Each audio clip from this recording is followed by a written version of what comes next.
Our Highline Voices, 106.5 KQWZ LPFM. Connecting Highline and our region. History, cultural heritage, art, performances, contemporary pop culture. We collect, preserve, and tell the stories of the Highline region and its people. We want to embrace our differences and similarities. We want to extend our mission outside the walls of the museum. Our Highline Voices, 106.5 KQWZ LPFM.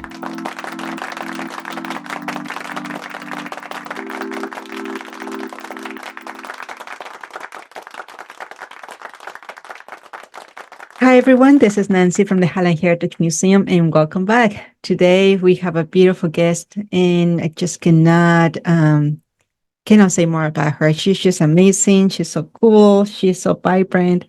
And I hope that this interview will allow you to see a little glimpse of who she is. We're just super excited to have her. Why are we doing this project? This is a radio project in a museum. And the reason why we're doing it is so we can bring more accessibility to more audiences and more demographics. I know I say this in every interview, but I think it's important to share the message that we do have a lot of demographics, populations that they just don't trust museums or don't feel comfortable, they have disabilities, or it's a lack of transportation and so on. And so it's just another initiative for us to reach out more and say, hey, we're right here. We are not that scary.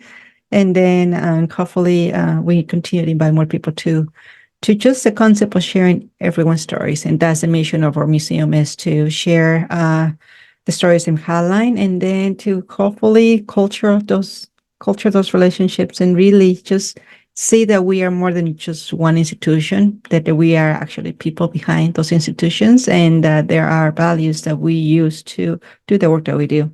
And so today, like I say, Sammie, she's amazing and I hope that you guys can be able to see a little glimpse of who she is through her values and the messages that she's sharing.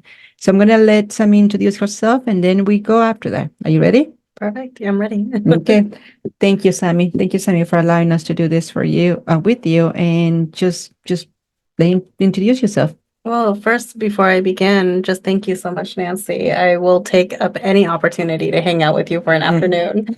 And that was a really beautiful message. And, you know, your mission is very action driven and making sure that we preserve the stories and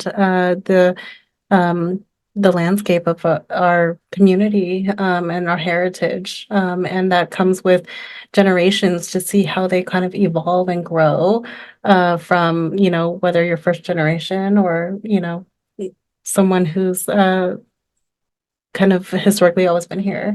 It's amazing what you're doing. So thank you for this opportunity here. Thank you. We doing it all together as a community. And so, Sammie, I know you for a few years now, and I know that we connected through the work that we do in many different ways. But for the ones that don't know you, who are you? And then we'll go from there. I am the Executive Vice President for the Seattle Southside Chamber of Commerce, and the Executive Director for our charitable enterprise of the Chamber, the Success Foundation. And through the Success Foundation, we work on a lot of programs to help build bridges within the education and workforce lane or, you know, economy for our, you know, Southwest King County region. Yeah, that was it's actually new to me because it took me a few years to understand the differences between the chamber and the Success Foundation. And I think I'm not the only one that there was not as clear what the roles of each, you know, entity was doing. And so yes, education and the pipeline of youth and in our workforce, and let's continue to talk with you, and then going through the events. A few days ago, we went to the Educational Summit, and I will let her talk about that if she wants to. But it was amazing to see that work, or what you do on both ends, as a chamber and as a foundation, and how there's an overlap, but at the same time they are divided. So why the chamber? Why the foundation? Why? It's, I guess to start, I was, working in the manufacturing industry for many years. And though I loved seeing my art around the cities, on airplanes, and those projects, like those tangible projects, come to life, um, they were great and they were fun. But I just could never, find true like core fulfillment in that work. And I really just enjoy helping people, connecting with people, and learning about people. I just find our just every individual story so fascinating. And I love to just learn about people's like passion points and why they do what they do. And our business was well connected to the chamber. And I just started to connect with the chamber community and grow and develop relationships in the space. And one day I learned of an opportunity to come on board, and I decided to put my name in the hat. And it was very quick, turnaround from when I applied to when I, learned a little bit more about what the chamber did and how we help the community, and not just the business community, but the community at large, the residents, and just the overall vibrancy of our economy. And I loved it. And so I quickly said yes, and I have never looked back since then. And yeah, I am just happy to be here, honestly. And I feel so honored that, I was selected to be able to work in this lane, to help build bridges and create seats and create tables for individuals that just have dreams. Yeah. I joined the chamber's board before you came in, and that was one of the hesitations that I had. I was like, am I allowed to be in this seat? Is there any bridge between the cultural sector and the business sector? Is anything why am I here? And so I hesitated, I questioned it. I still did it, but now with you on board, it is just becoming more and more clear as each passing day as to what that means to be creating those bridges and being able to provide the spaces for businesses. And this institution as a museum is very interesting because we are under the umbrella of History Museum. And so we had to tell the history, in which we're really happy to tell the history, but also the present is becoming the future's past. And so what it was happening in the present, it will be the past, and we need to acknowledge the past, the present, and then celebrate that hopefully as a community we come together in the future. And so with your values, I love your values of community. I love your values of being able to have that representation at many levels. If you were talking to, and I know you have your son, if you can explain to him in just a few sentences, what is it that you do and how you do it? It's just to your son, to your family. What is it that you do? Yeah. Oh my gosh. My son, we're very family friendly at the chamber. And so my son has come to work with me on several occasions and has had the liberty of seeing our events and experiencing them. And, every time he leaves, he just feels so empowered to kind of create. And by that I mean we that's what we hope to do at the Success Foundation and Chamber, is to empower and inspire people to achieve, their dreams and their mission, and live out their mission. And so, my son coming to ribbon cutting ceremonies and seeing people, cut the big ribbon, and he's holding the ribbon and he's talking to the owners, in the car ride home. He's like, I want to open a business one day. And then he comes to our small business resource fair, And he sits with every single provider, and he's sitting there with, L&I or Chase Bank, or the Small Business Development Center, in front of him. And, he's just a sponge soaking in all of these resources and seeing the community come together to support one another. And so, he has, though he may not be able to, articulate exactly what I do, he's able to feel it. And he comes home, and he's like, I'm going to start a business. And then he goes to school, and then he comes home, and then he tells me about his business plan and his partners and the positions that they play and the roles that help their business.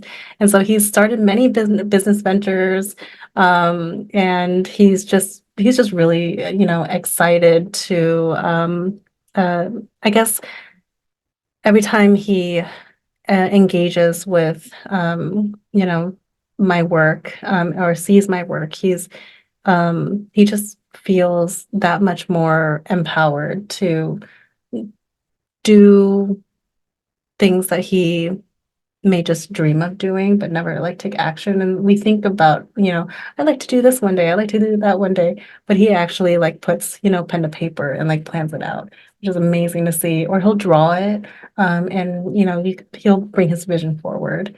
So as a mom, I just it's so wonderful to see that connection and that that excitement from him.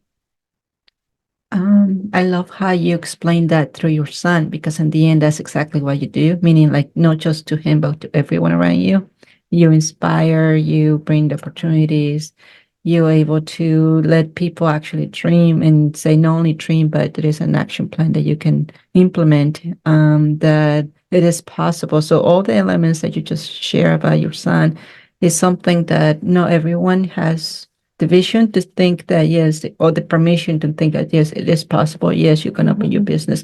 Yes, you can have a business plan. Yes, you can have the support community, a network that is for you to thrive. And so I'm glad that you're able to vocalize it from that angle, exactly what you do every day.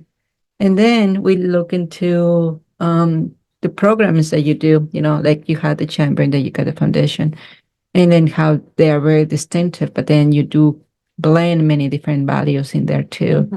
Um, I don't know, is a project that you excited about that's coming up? Is something something that passed, an event that just took place? I don't know. I'm just leaving it up to you. You want to talk about what's coming up, or you want to talk about something so Oh man, there's just so much, and all of it just comes with so much passion, and what I find the most exciting part is that I get to work with so many amazing people in the community to build, these fever dreams that I have or that we have at the chamber, and it. And so some of these concepts, may have been, just a nugget of a dream, and then we finally, bring it up to out to fruition. And one that just passed. So we have many programs,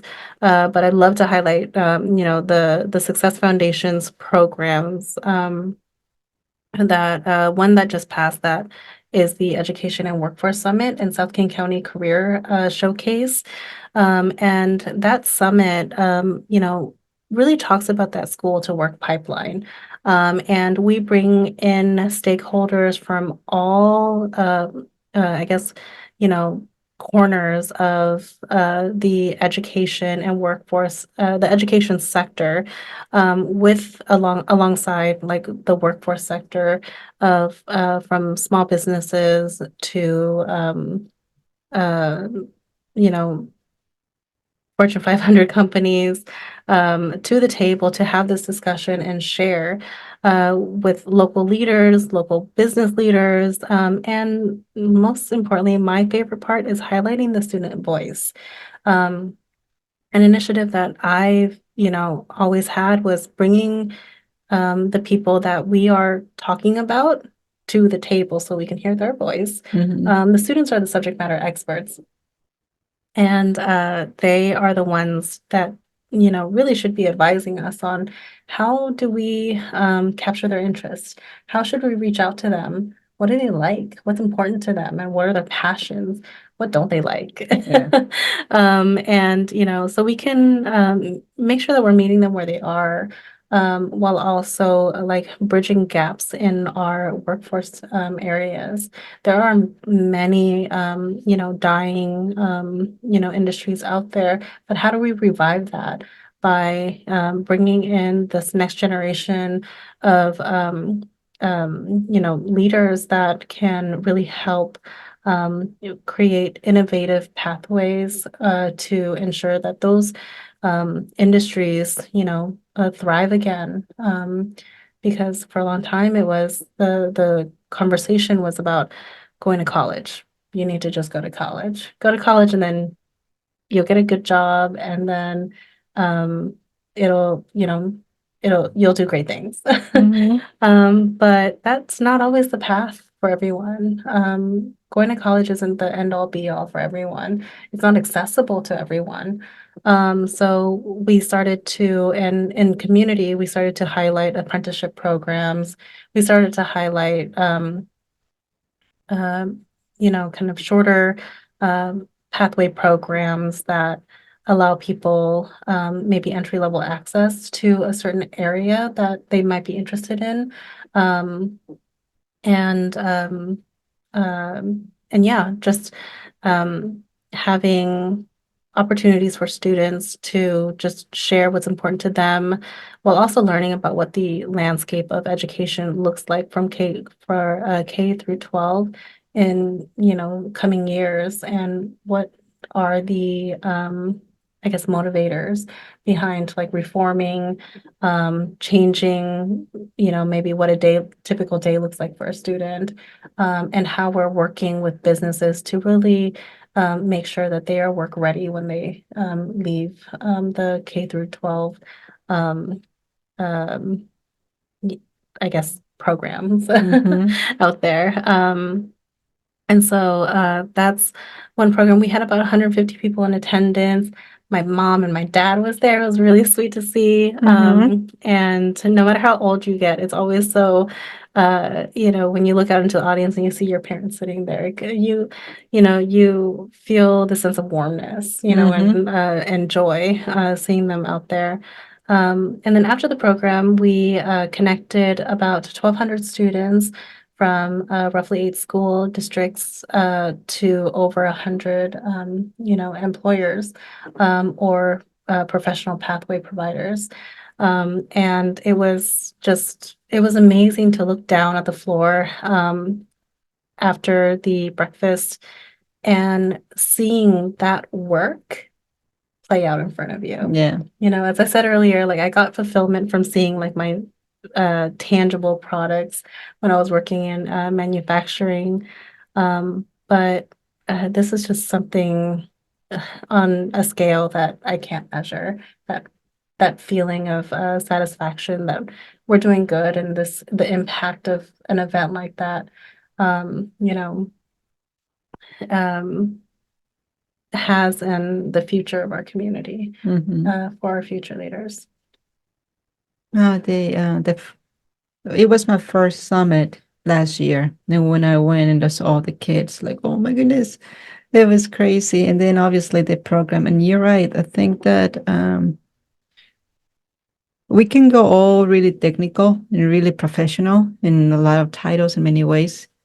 But at the end of the day, we are doing the same work for the youth. All that is for them. And then for us to hear them, to see where they are, and then how can we support them in the areas that they are asking for us to support them. And so I think that's beautiful. So thank you for doing that work.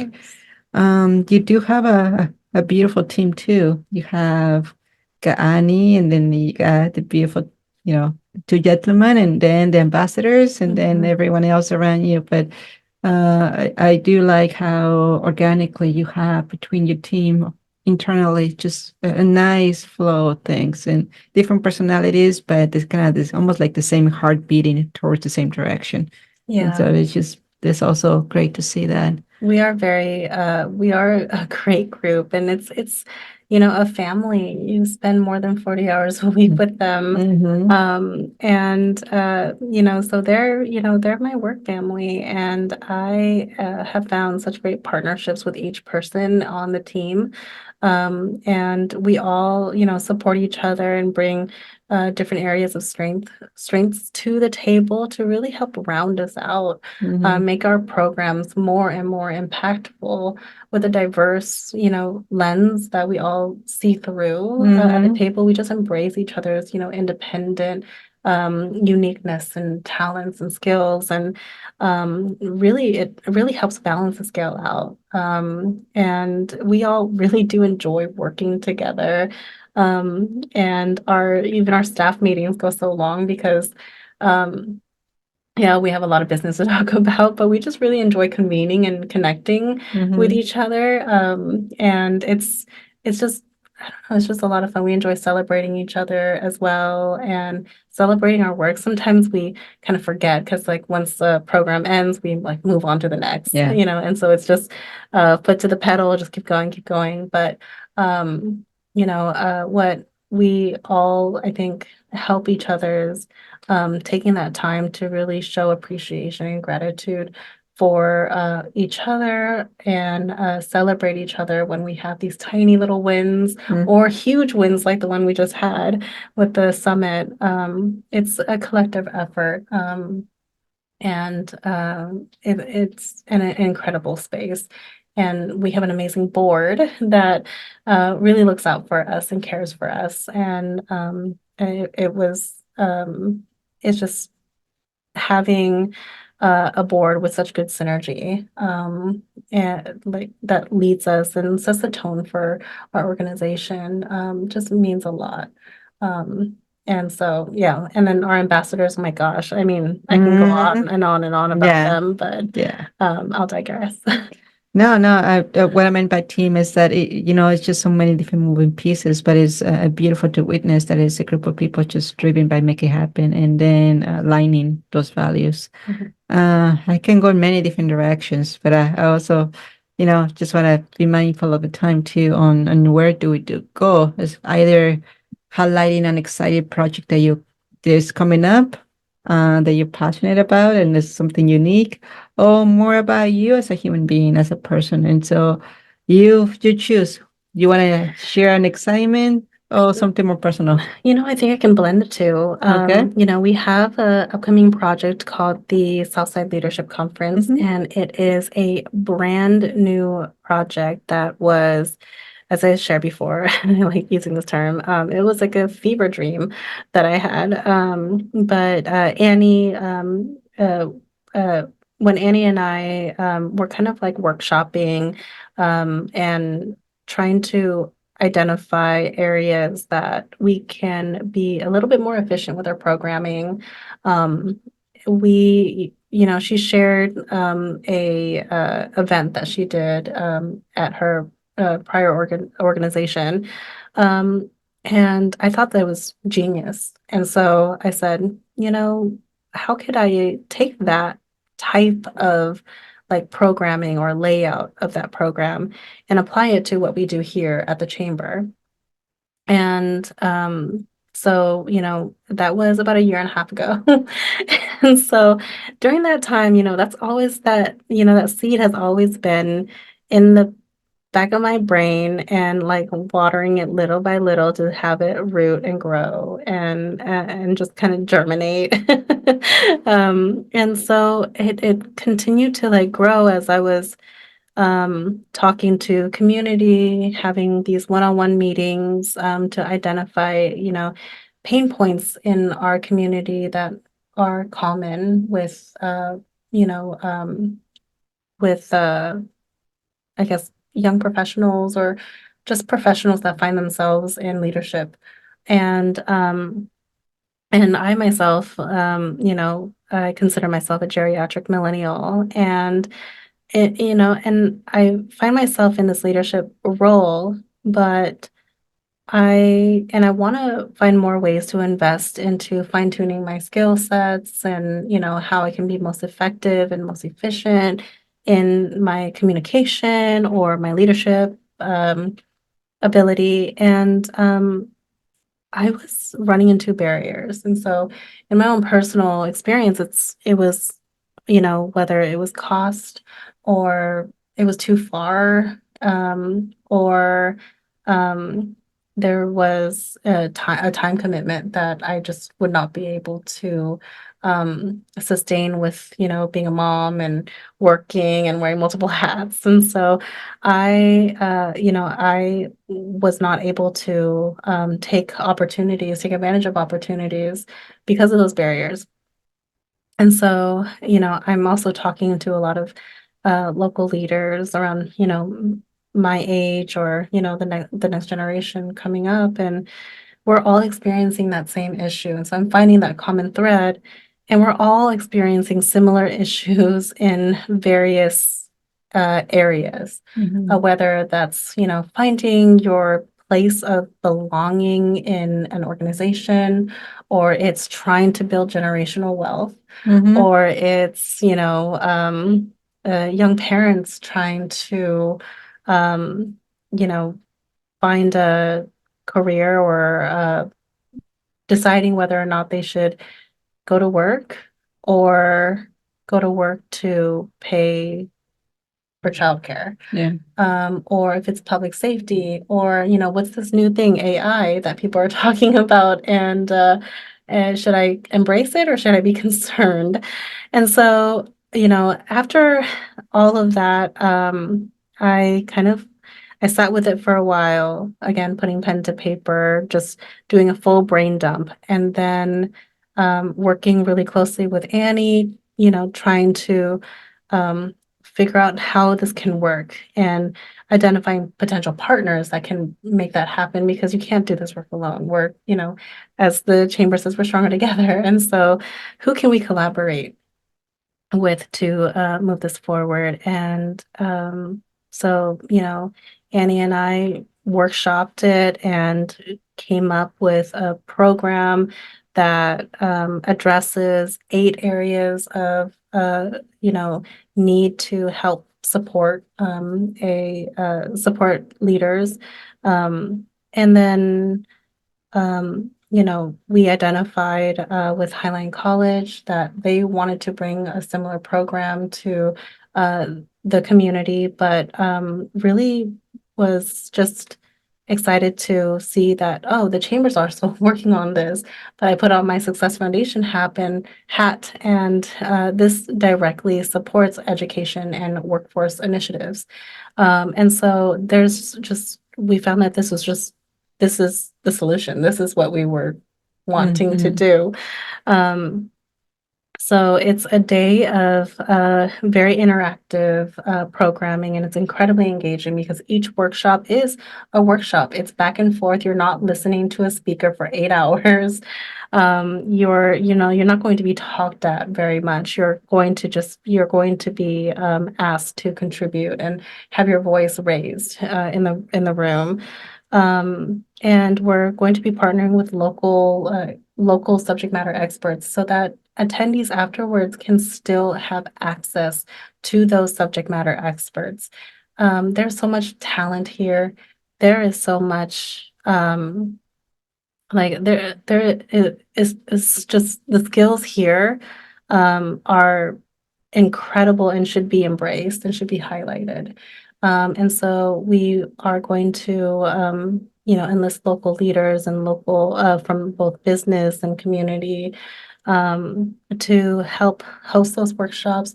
They're going to be panel discussions so that we have as much representation on the panels as possible. We want to make sure everybody there feels seen, feels supported, and feels like they belong there. And then, of course, at the end of the day, it's not an event with the chamber. There's no, party or reception afterwards, and so we're going to come together and bring, our local leaders into the room and just give that again opportunity for people to engage and network and grow their relationships with folks in the region that are of the same mindset of wanting to grow.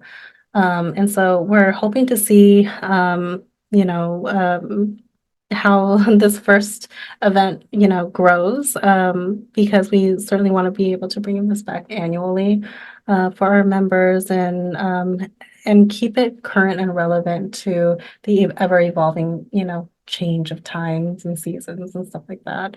But most importantly, bringing the voices of those that these issues affect most to the table, people with lived experiences, people that work in those sectors, and have a lot of knowledge and resources to share.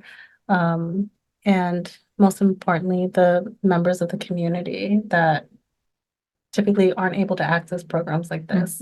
And so this is the first of its kind in our region, which is very exciting to be able to share. And we're just enthusiastic about, the opportunity to partner with so many wonderful organizations to bring this forward. Yeah, no, there's just so much that I would like to explain or share or talk to, but I also want to be mindful of the time. But the what you're doing is great. Me as an immigrant, as a person of color, as a person that I do have a business. I'm not gonna say what, so you don't know, but I have another business too. And on that one it has teach me that the need to find resources, the need to have accessibility to help and even understanding and be more educated.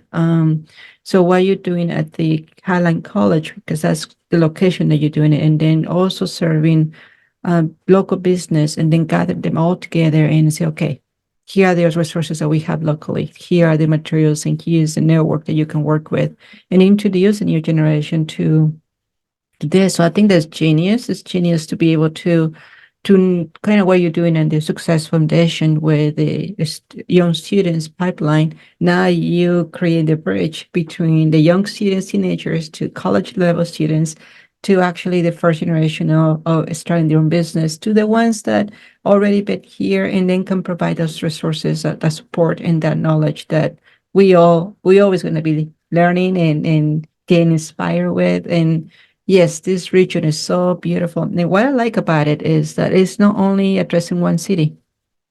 It's like you with the chamber, us with the museum. It's not addressing one city, so it's truly unifying and creating. When we talk about bridges, it's also about, hey, well, is this just Seattle, or is this just a specific cities? No, it's like there is multi-cities, multi-communities, and how do we bring them together in a way that feels organically? One that the way I describe it here at the museum, you hear me say that a lot too, is that it's a Highland family too.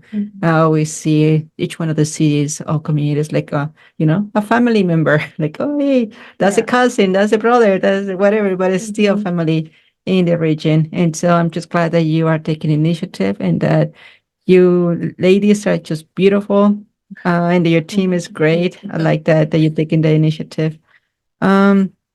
So we do have around 7 minutes or so, and the work that you do, the work that you do, not only in the specific programs, but also in every day, because you do a lot of support too. Like you have all these phone calls, all this one-on-one support that you go with businesses. And I always felt that the chambers were kind of scary. They were almost like a gentleman's club, almost like unless you're part of the group, you are not really going to be welcomed. That unless you are already established and you have that network in place, you should not come in. And so it was. That's another reason why I was hesitating. Like, why am I even going to try it? I'm not even we in the cultural sector, but I love it that it's fresh. I love it that it's authentic. I love it that is with the mindset of, okay, what can we do? It's not about expecting and receiving and pulling in hand. It's more about we're here at the table. Can we Yeah. party with you guys? Can we bring a potluck element into the table? And can we also Mhm. enrich that buffet table that all of us bring into it?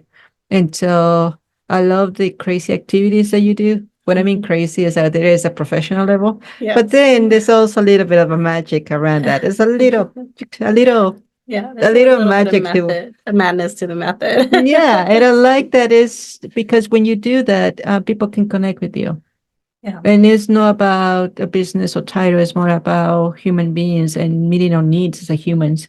And business is a way of surviving. Our Yeah. business is a way of thriving as as an individual, as a family, as a community, as a city. And so, no, Yeah. I'm just glad that you finding your passion in the middle of all this. Thank you. It's been such a joy to be able to work with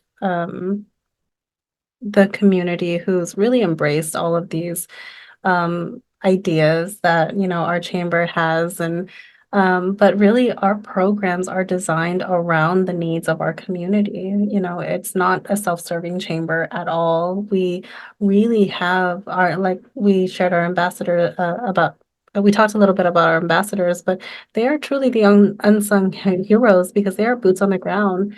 you know um Monthly, they go out to our communities and they survey, they knock on doors, they talk to the workforce, they talk to business owners, they talk to the customers and clients to really understand like how and ask that hard-hitting question, what keeps you up at night? Mm-hmm. Whether you're someone who's venturing into this community, or you have a business in this community, or you work in this community.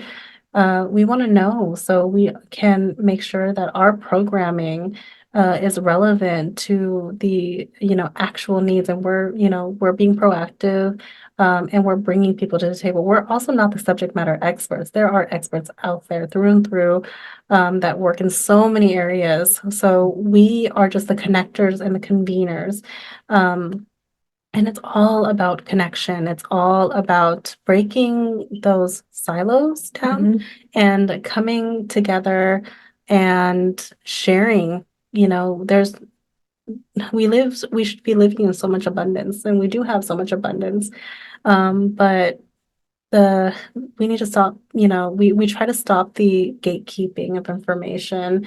We try to stop the scarcity like mindset. It's let's just work together. And it's never the approach that you shared earlier of our team and our work is not about what can you do for me? It's what can I do for you? We are in a service organization. We are all about making sure that our businesses are thriving, that and our workforce is thriving, and our youth is thriving as well.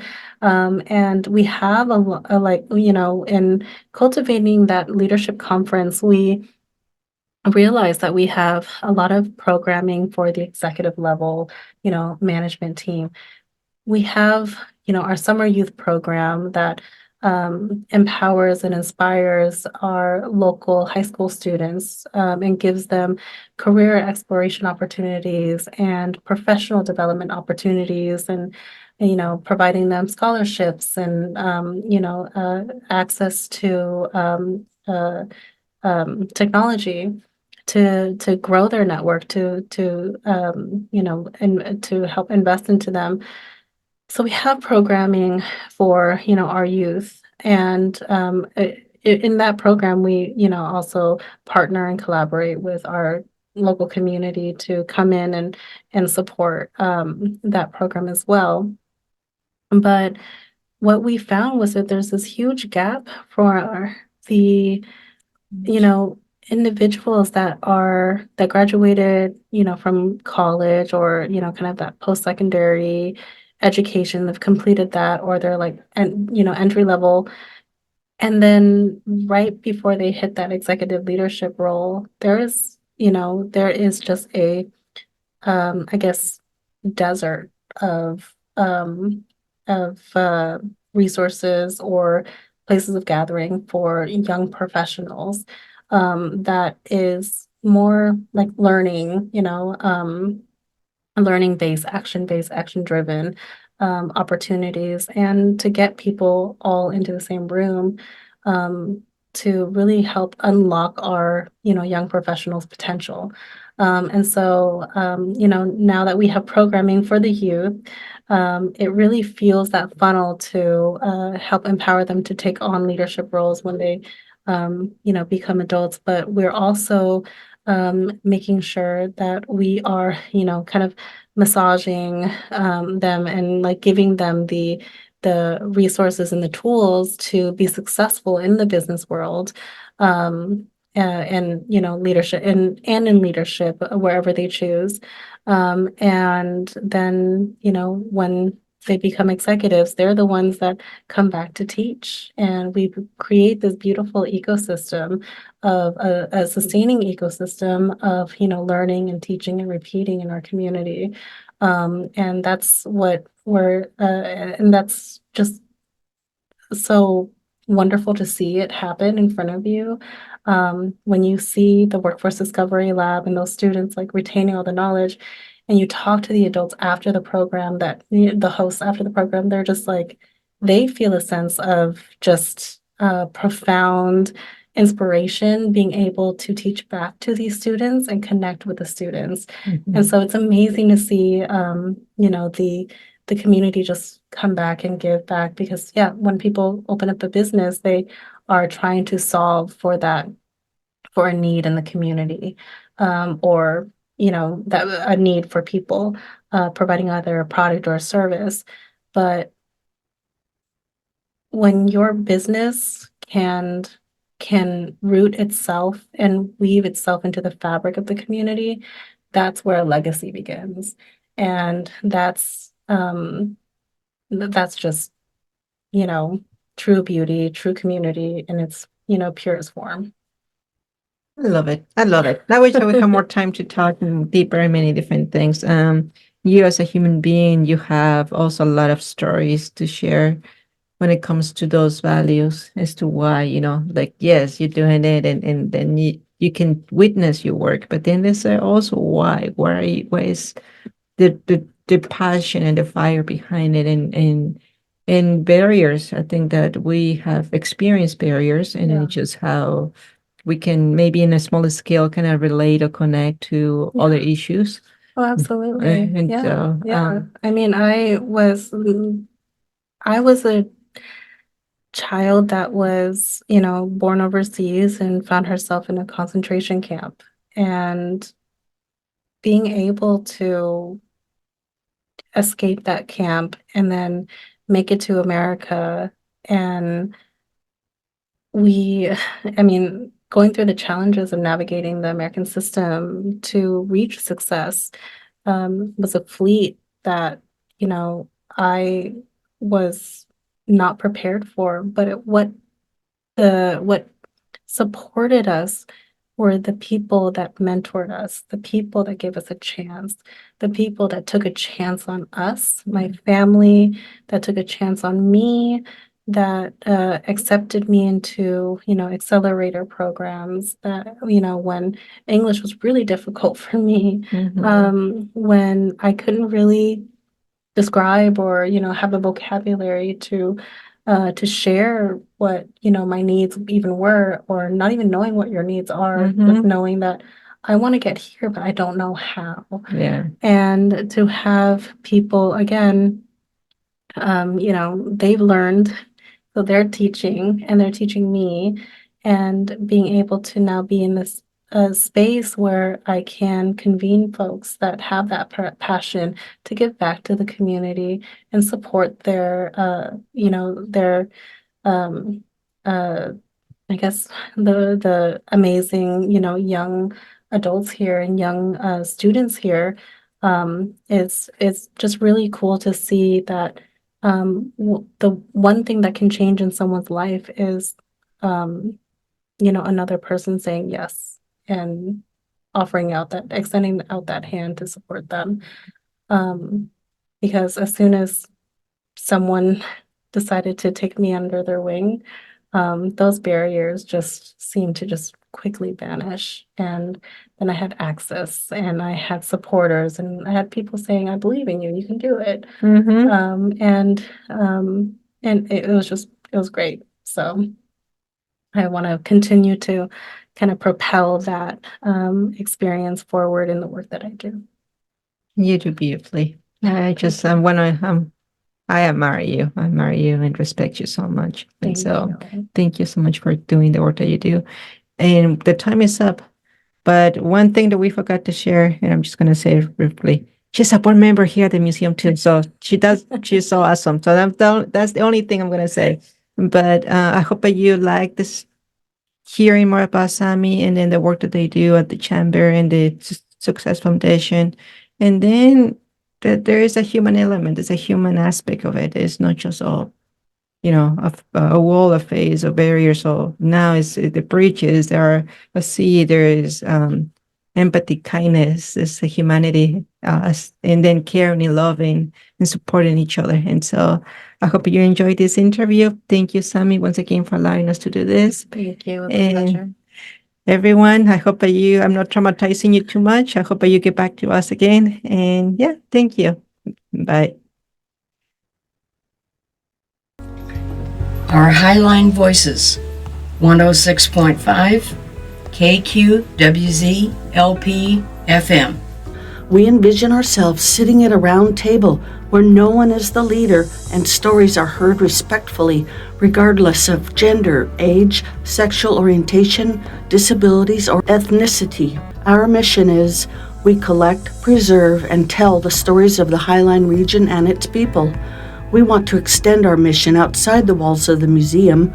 Our Highline Voices represents us all, honoring our past, celebrating our present, and uniting to cultivate our future.